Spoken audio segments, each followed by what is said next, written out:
நான் ஒரே ஒரு காரியத்தை தான் என் வீட்டுல கத்துக்கொண்டேன். என்ன தெரியுமா? நாம சும்மா இருந்தா பரலோகம் நமக்காக கிரியை செய்யும்.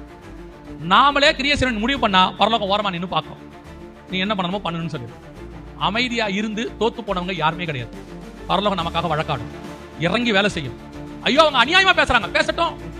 என்ன ஒளிச்சு கட்டான்னு சொல்றாங்க, சொல்லட்டும். வேலையை விட்டு தூக்குறேங்கிறாங்க, சொல்லட்டும். வேலையை விட்டு தூக்கிட்டாங்க, தூக்கட்டும்.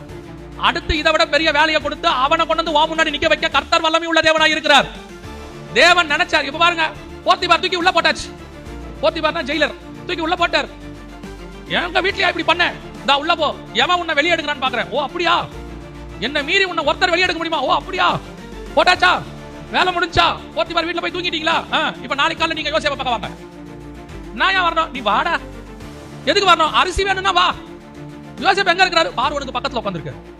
போத்திபார் போய் பாக்குறாரு. இவன் எப்படி அங்க போனா? உனக்கு ஜெயில வைக்கிறதுக்கு 4 நாள் ஆகும். நான் மேல உட்காரத்துக்கு ஒரு நாள் நைட்டு போதும், கொண்டு போய் மேல உட்கார வச்சிருவேன். நான் ஆடு மேய்க்கிறவனை புள்ளி மேய்க்கிறவனை ராஜாவா உட்கார வைக்க தேவனால் முடியும். ராஜாவாய் உட்கார்ந்து இருக்கிறவனை புள்ளி மேய்ய வைக்கவும் என்னால் முடியும். நான் சர்வ வல்லமை உள்ள தேவன் என்று கர்த்தர் சொல்லுகிறார். அந்த தேவன் இன்னும் உன்னோட இருக்கிறார்.